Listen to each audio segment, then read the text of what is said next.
Meet Reed Lance Rosenthal, rancher, #1 best-selling, award-winning author, and unabashedly, unapologetically on the right side of the outstanding issues of our generation. But don't try to fence him in. Sometimes his positions will surprise you, because Reed is definitely his own man, with his own opinions. You might love him, you might hate him, but you won't be able to stop listening. Step over to the right side with Reed.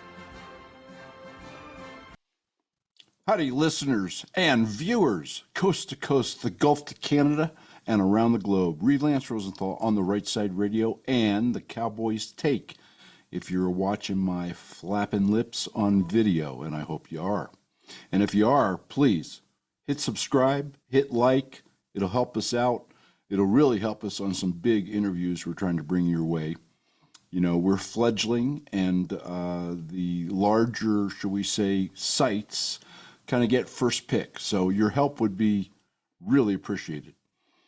My mission is to get out information. My mission is not to be the biggest YouTuber, gag me, Google, or Rumble guy or whatever.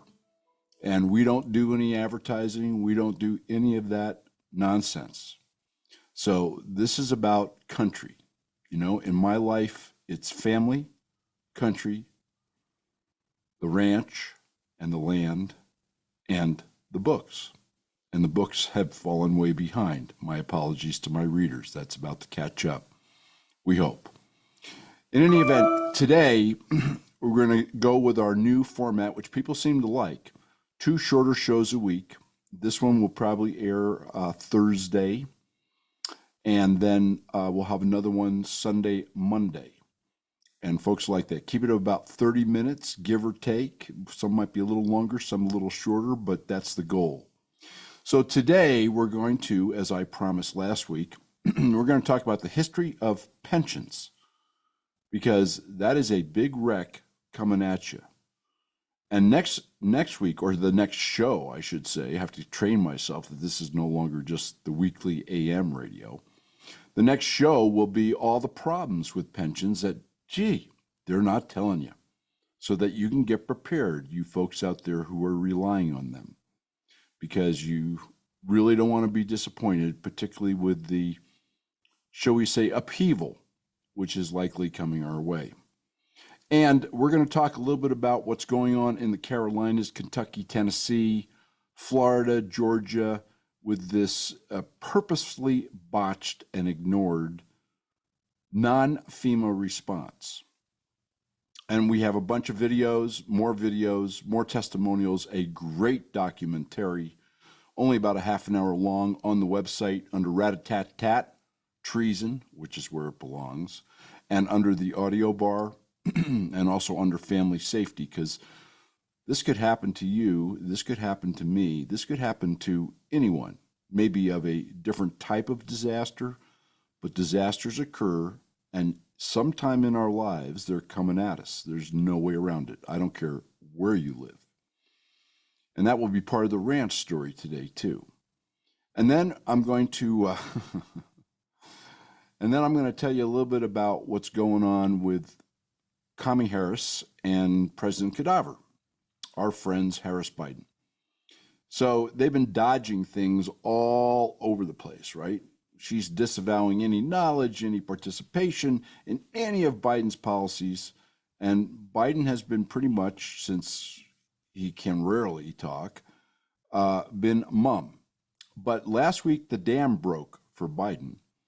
And in the past few days, the dam broke for Kamala Harris. And the real truth came out. I'll have those very short videos on the site for you under Kamala. Yes, that's right. Kamala has her own little link. You can go there and see all her campaign stuff and her word salads and her admissions and her values that she says she hasn't lost, as she enunciated them in days gone by and years past, forgetting, I guess, the fact that she was captured on video wanting to confiscate your guns, having open borders, release criminals, tax you until you are broke, institute unrealized capital gains taxes, double the capital gains tax. Listen, the list is endless, okay? I'm not here to preach to you about her platform.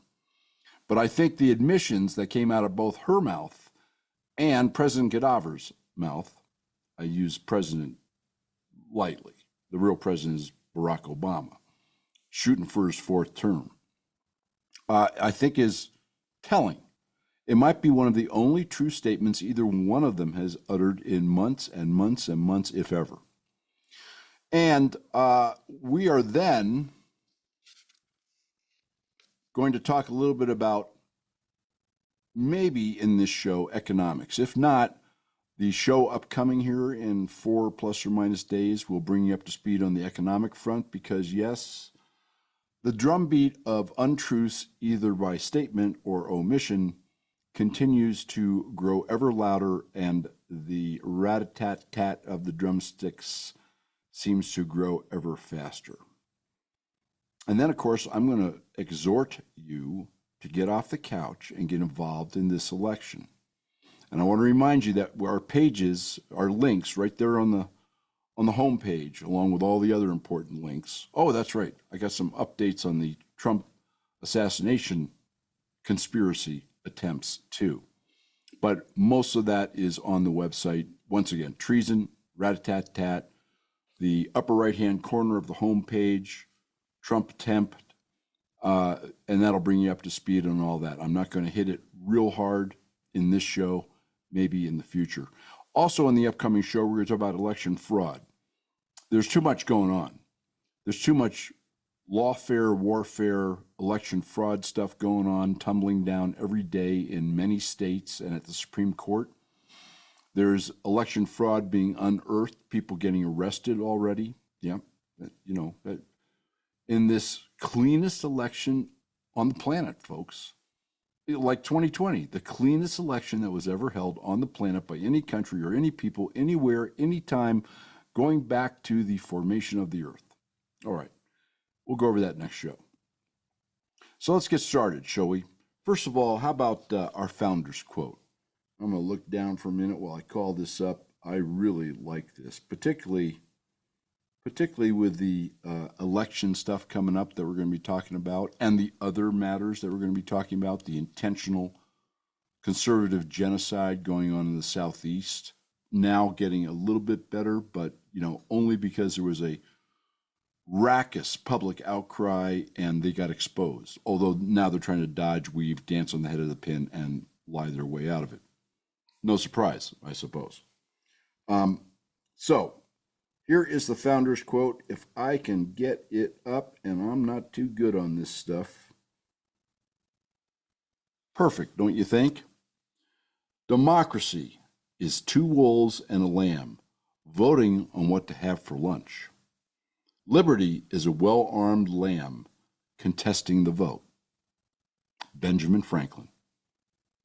I really like that quote. That was sent to me by a friend and also a listener/viewer of this show. And thank you down there in Cheyenne. I appreciate it.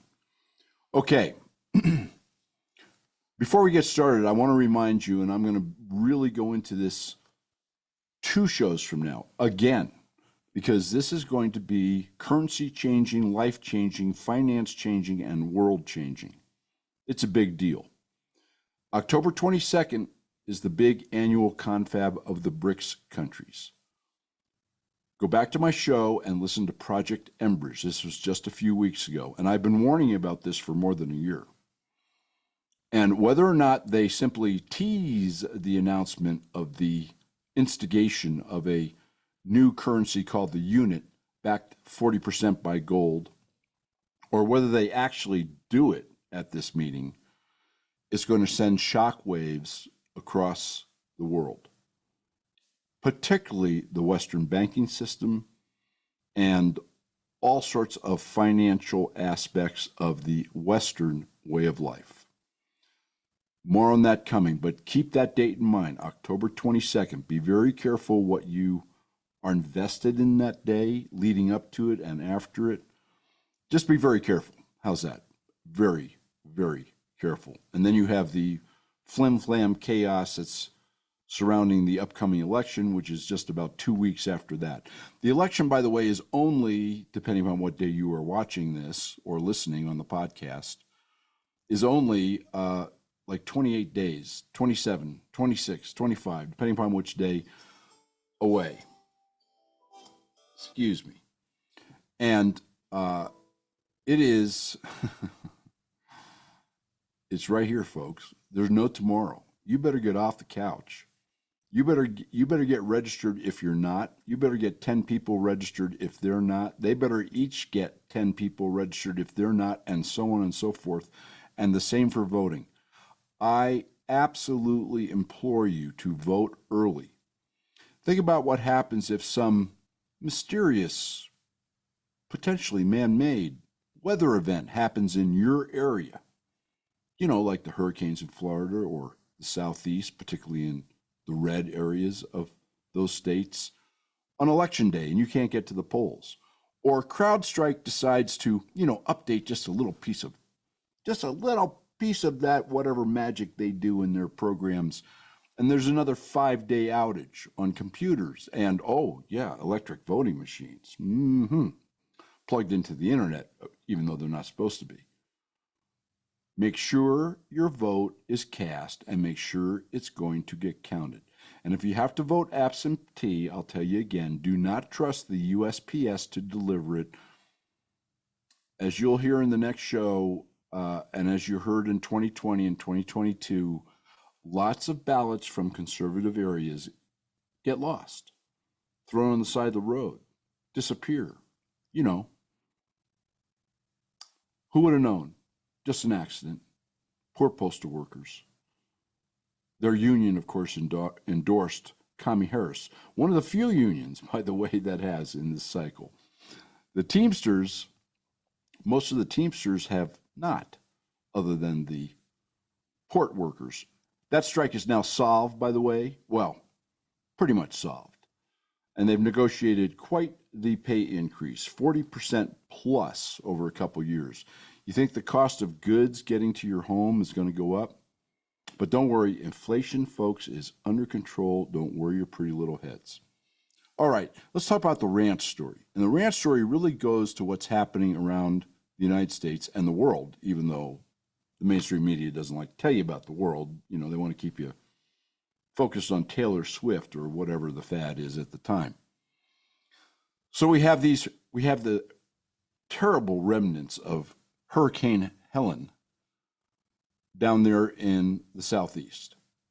And now we have Hurricane Milton barreling in as a Cat 5, following a course that only 4 or 5 hurricanes like in history have ever followed, and the strongest storm to ever follow that really unusual course, i.e.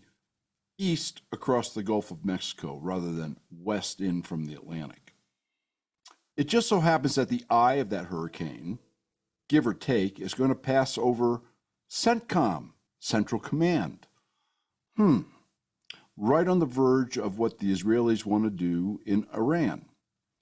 Maybe this is all coincidences, but in my life, there are no coincidences. We'll talk about it more in another show. In the meantime, we're leaving up both my weather manipulation shows, the history of weather manipulation, and the associated video. We had nothing to do with it. It's fabulous, the dimming on the website, because it's very, very apropos.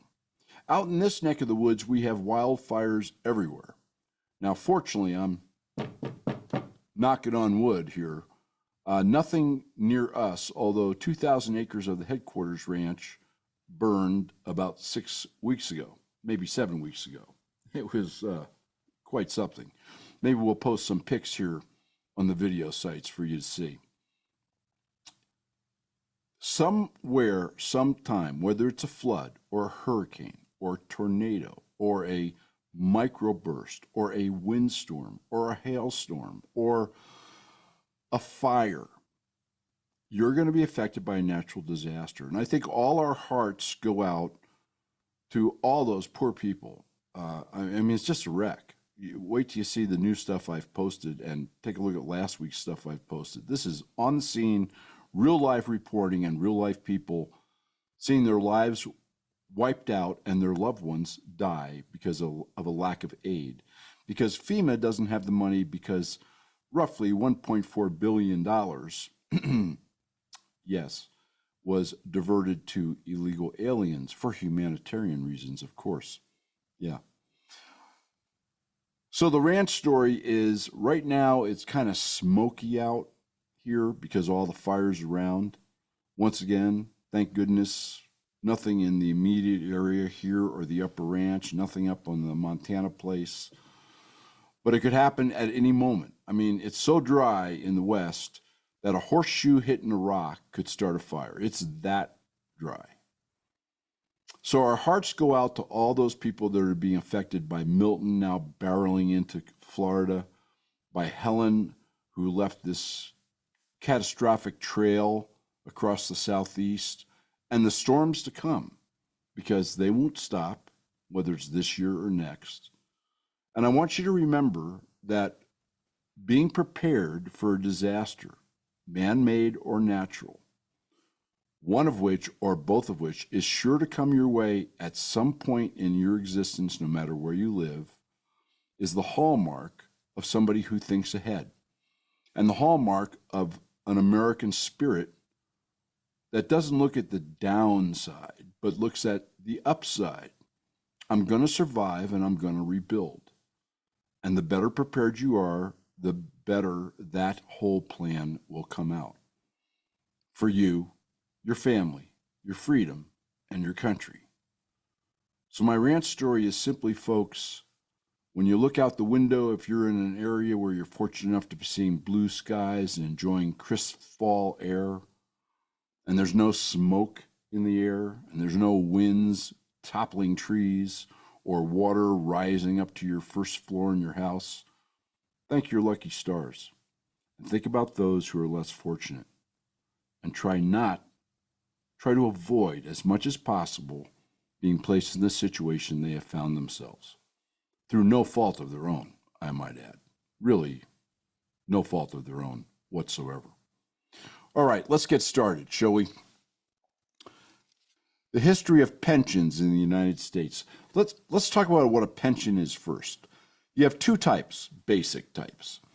Defined benefits, which are set amounts that are paid to you at set times for a set period. It might be life, it might be X amount of years, whatever it is, that you earn through a public agency, a state, a city, federal government, we'll talk about that, or a big corporation. Defined contribution plans are the other type of quote-unquote pensions. And they are like your 401, for example. This is where you put part of your paycheck in every month or every pay period, however you're structured. And sometimes the companies match it and sometimes they don't. Depends where you work and your seniority and a whole bunch of other things. But those are the two types of pension plans. And I might add, as a sidelight, that when you think about public pension plans, like the federal government, right? And all the people that are getting them, like Peter Strzok and Lisa Page and Comey, all the people. Oh, and of course, we're shipping money over to Ukraine so they can honor their pensions. Obviously, this does a number of things. In a employee contribution pension fund, like 401, a defined contribution plan, basically the employee supposedly makes decisions about their investments. That's not always the case, as those of you who have 401s know. But in a public pension, which is a defined pension, the government runs it. They pretend to hire a manager, but they tell the manager what to do. And of course, the funds go to their buddies. They go to the unions, or they go to, should we say, constituencies who may garner votes, or to companies owned by donors who may make big donations. And of course, they use it as a rope-in to encircle and snare and freeze this monstrous bureaucracy, more than 4.5 million people, give or take, in the federal government alone, that they have created, kind of perpetuating the deep state because of financial needs and financial anchors. Think about all this as I bring you this history, and particularly the next show where I tell you what's really going on with pensions and why you, shall we say, don't want to rely on your pension 100%. I'm going to recommend a great book to you. It is Rick Edelman's book, The Truth About Retirement Plans and IRAs. If you're really into this, if you're a pensioner, you might want to read it. It's well written, has a fabulous amount of information, maybe almost too much, but you'll understand how this system works and what its Achilles heel, or Achilles heels, plural, really is. So pensions actually started back in Rome because to keep their legion staff, the Roman emperors promised Roman soldiers pensions if they survived whatever war they were being sent into. It evolved over a number of countries, a number of situations, mostly kind of instilled by military similarities to the Romans. And it started really in the United States with the American Revolution.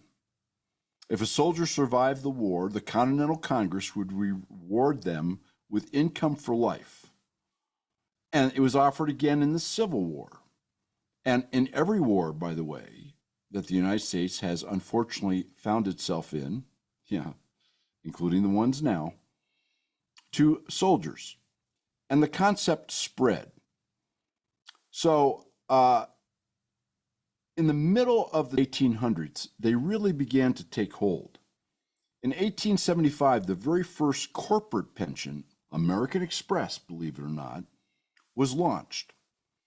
And a number of other companies followed suit over the next 1 to 25 years.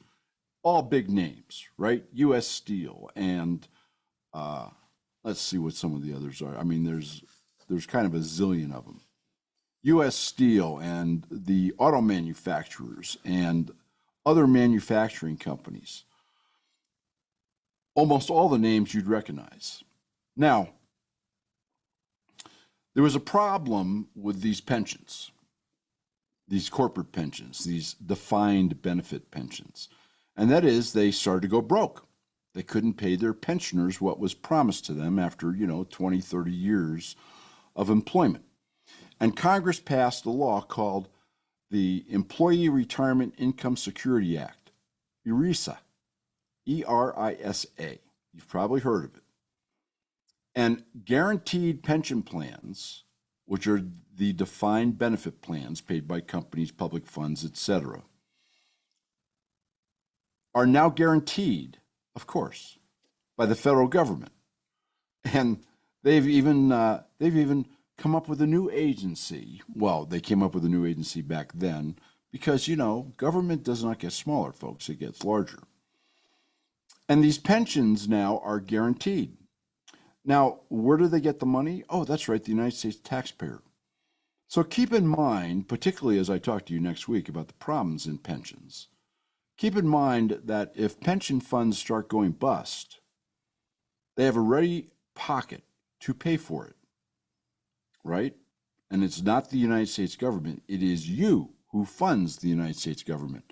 Think about this. Your 401k plan, even if beautifully managed, maybe you self-manage if you're lucky enough to kind of be in that slot. Think about that plan funding broke pension plans for people who don't have 401ks, but instead have government pensions paid for with your tax dollars. It's something to think about. We'll talk more about it next show. So the establishment of the first significant federal pension programs, which was after the Civil War, that was kind of a milestone in this development of pension retirement funding in the United States.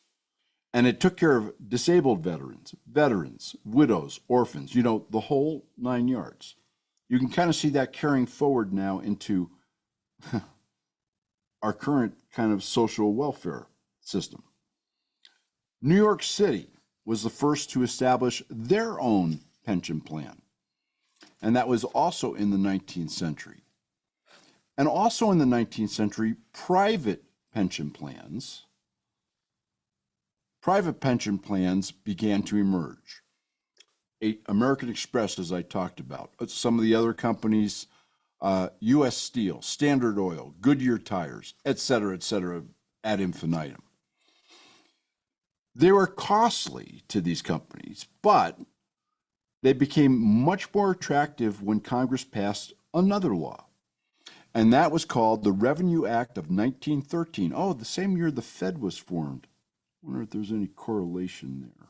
Yeah.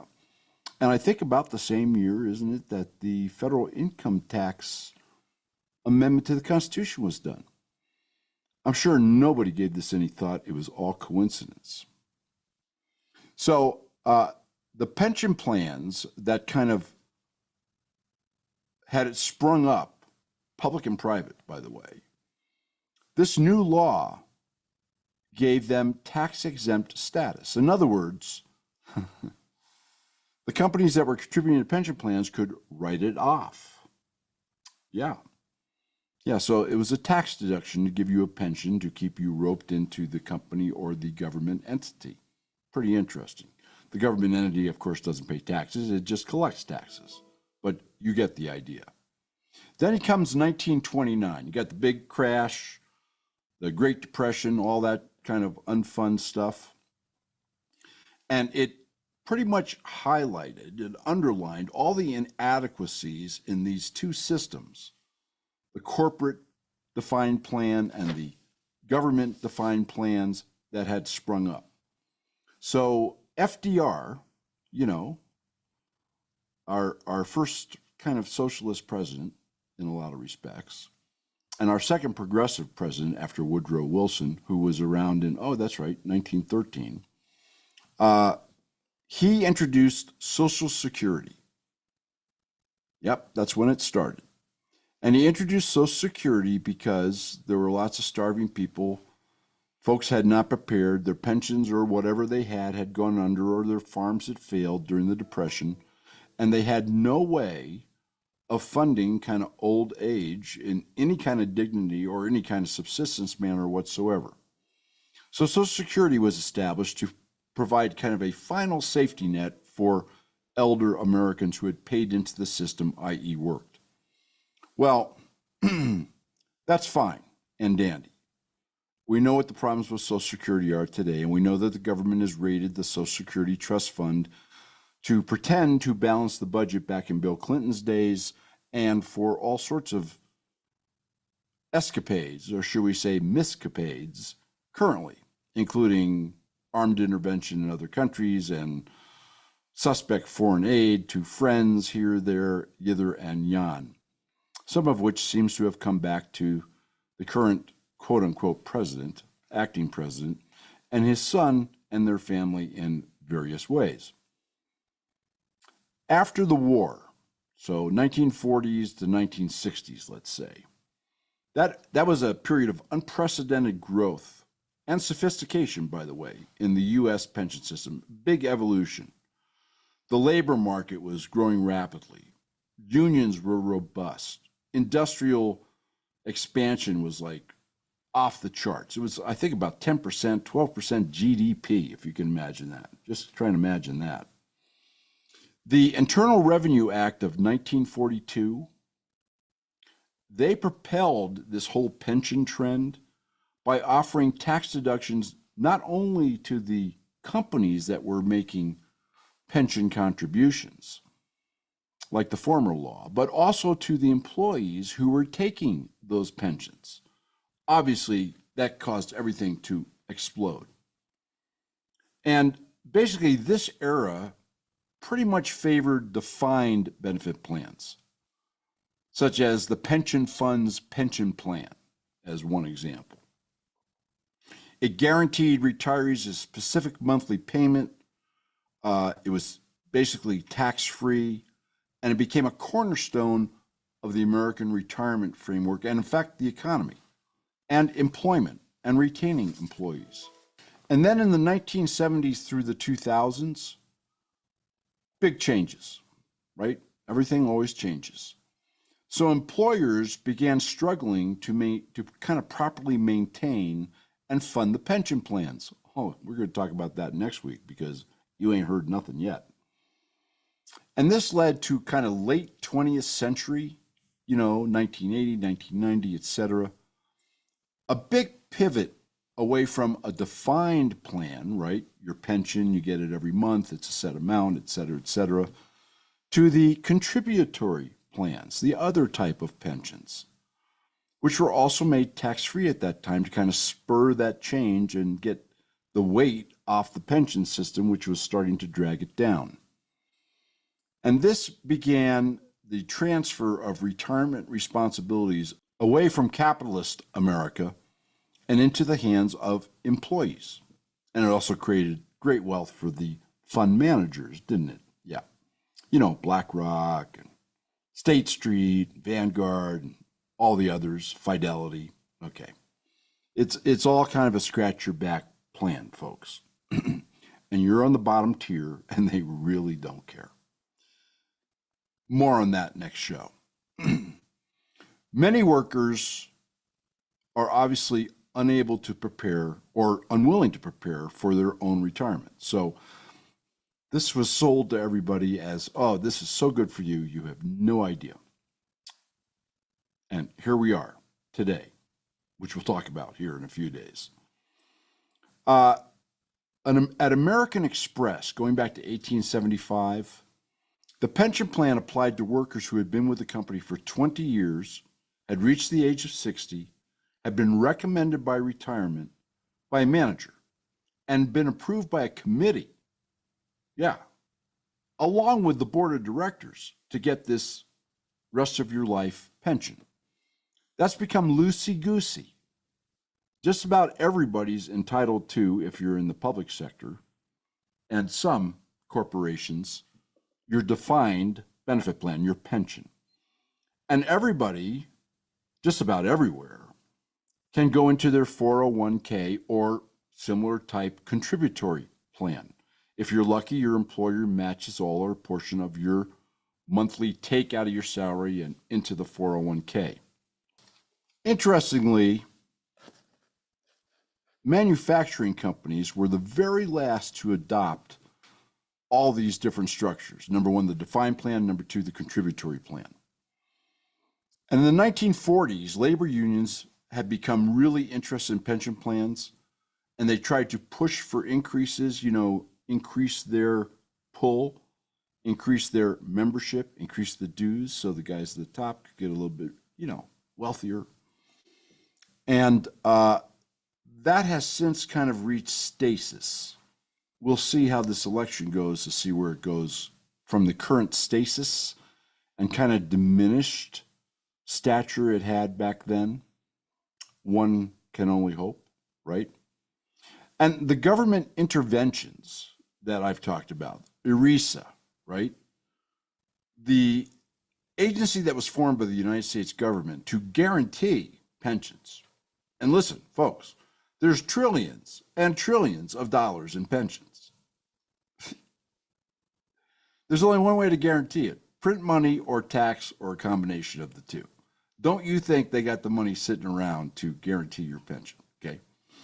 And you guys with 401ks or whatever, don't think they're not going to take from you to bolster their public pension plan to keep their deep state and their bureaucracy intact and loyal. So that's called the Pension Benefit Guarantee Corporation. Ooh, sounds very, very official. Too bad it's really, in the end, kind of a hollow shell. And defined benefit plans are very different, as we've discussed, from the contributory plans, the other type of pension. Basically, the contributory plans evolved from kind of the aristocracy of corporate America. They wanted a benefit that they kind of controlled, that they could kind of build along with, of course, their employer contributing. That wasn't part of a defined benefit pension plan, i.e. set payments. They wanted to be able to take it out when they wanted, subject to tax law, etc. And that's how all the contributory plans evolved. And then it filtered down to, people like you and I. I think that gives you a pretty good, although broad, overview of the history of pensions in the United States.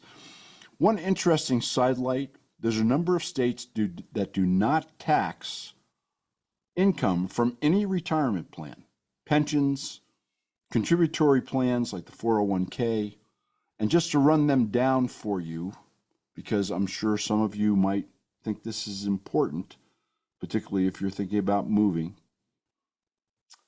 Alabama, Alaska, Florida, Hawaii, Illinois, Mississippi, Nevada, New Hampshire, New York, Pennsylvania, South Dakota, Tennessee, Texas, Washington, and yes, Wyoming.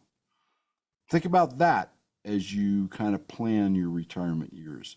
It's a really big difference to you, folks. By the way, did you notice that there's only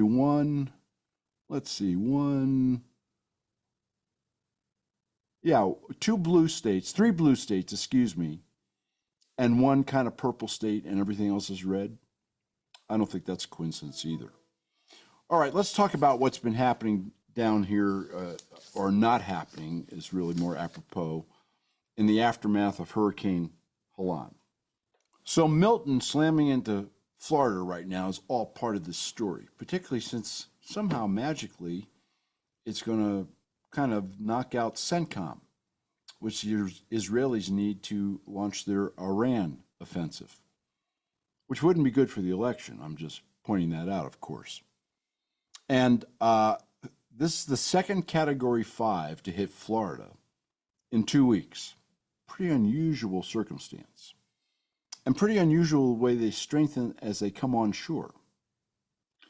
Well, once again, watch the dimming, folks, on the website, on the rightsideradio.com. I mean, those are scientists, those are researchers. Forget the Wyoming hayseed here trying to tell you something. Governor Kemp and the public jumping up and down in Georgia finally, I mean, we're almost 2 weeks into it, as FEMA kind of geared up in Georgia. So that situation is improving, but there's still a lot of people in dire straits. The same is true, but to a lesser extent, in terms of federal aid in Kentucky and Tennessee and South Carolina.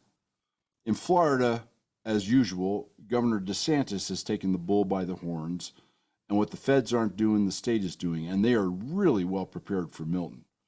I think it's something like 68,000 various vehicles, supply trucks, electrical repair trucks are all staged, and they've performed kind of a miracle in a mass, like 6 million people, evacuation away from the landing zone of this monster storm. Good for him. I like DeSantis a lot. North Carolina, however, remains a wreck, as does parts of South Carolina, Kentucky, and Tennessee, and a bit of Georgia. And FEMA is virtually non-existent still in those areas. We've come to find out that a total, hold on to yourself here, a total of $4 million, that's just $4 million, has been sent by FEMA to aid these states. During the same period of time, by the way, the United States government has shipped $157 million to Lebanon for humanitarian aid, and spent, over a longer period of time, but leading up to this, the 1.4 plus or minus billion on illegal aliens here using U.S. resources and eating up taxpayer dollars. Because they are so magnanimous and they care so deeply about these inhabitants in the southeast states, all of whom seem to be concentrated in red areas, they proudly announced that they're going to send a $750 check to everybody. Wow. Does that remind you of Palatine, Illinois? Gee, where's that story gone? You know, the trail derailment out there, where an entire town was basically made uninhabitable, unsaleable, etc. $750 per person/family. Of course, in the hardest hit areas, and there's a lot of them, this is not isolated, there's no more post office. There's obviously no more roads, so you can't deliver a check. FEMA is still, although to a much lesser extent with the uproar that's now been raised, interfering with civilians who are bringing 90% of the aid money and rescue relief to these affected huge areas in this region. And unless FEMA is going to be flying helicopters to airdrop mail, there's no way to get your check. And of course, if you get your check, just because the post office might still be standing and functioning, and a mail carrier might be able to weave their way through the rubble that used to be a road to get to it, your local bank may have been washed away underwater or full of mud and closed, so you have no place to deposit it. And of course, if you are completely cut off, none of those things are going to help you. There's also no time frame on the mailing of these huge, so lavish, so caring checks on the victims of this man-made and man-enhanced disaster, shall we say. So that's what's going on. And at the same time, as I told you in the last show, billions, tens of billions are going to foreign countries and foreign quote-unquote humanitarian efforts in Ukraine and Yemen and Egypt and Africa and, Guatemala and all over the place. So you families down there in the Southeast, we are praying for you, and we are hoping it turns out much better than it is now. And, we'll do everything we can to raise the hue and cry, as should everybody else. I mean, everybody listening to this should be calling their senator, their congressman. I don't care if they're blue, they're red, doesn't matter. I mean, this is American and it's human, right? The taxpayers of the United States paid to have this stuff handled. That money has been fraudulently diverted for political expediency and who knows what other nefarious reasons to places and people who are not Americans. Americans first, America first. All right, I'm going to finish up real quick here. I'm probably a little over my short period, but that's okay. So as you know, Kamala Harris and all her disciples and all her mouthpieces in the mainstream media have been, shall we say, stretching the truth, saying that, she's going to build a border wall and she's not going to raise taxes and she believes in capitalism and, on and on and on. I mean, the litany, okay? And she has refused to be pinned down anywhere in an interview. And of course, Cadaver is nowhere to be seen. And during this disaster in the Southeast, he had his fat butt planted on a nice cozy beach, and she was hobnobbing in Hollywood with her donors and worshipers. Well, they kind of blew it. Biden may have done it intentionally because I don't think he likes Kamala Harris or any of the people who upstaged him and cast him to the side. So he called an impromptu news conference last week. Like, he never does that, right? He showed up at one of Pierre's press briefings and did an impromptu news conference. And he was asked, and by the way, these videos, both of them, very short, are on the website, Rat-a-tat-tat, Audio Bar, Psyops, Treason, and Kamala. You'll love all the stuff in there. And when he was asked by one of the reporters, well, where do you think Kamala stands on the various issues which are important to you and on the actions that you've taken as president? And he said, I'll summarize. Oh, she was always right on board. She was involved in every step. She supports it fully. Oh, really? Wow. And then this week, Kamala goes on The View, which should be a friendly venue for her, and it was. And they threw a softball pitch out to her. And I had to laugh. I had to listen to it 3 times because it's just great. And they said, what differences do you have with President Biden's policies and actions? And she replied without hesitation, I might add, and without a word salad. Offhand, I don't have any. Okay. So now the truth comes out. I'll let you watch this for yourself, folks. And obviously that's getting played all over the place. Trump is running a terrific ad on it. And, you know, the emperor suddenly has no clothes. So that's it for this portion of the week's show. Please like, subscribe, hit the bell, whatever it is, on whatever channel you're looking at, Rumble, Brighteon, Truth, X, YouTube if you must. And we will see you in 3 or 4 days with part 2 of the pension deal.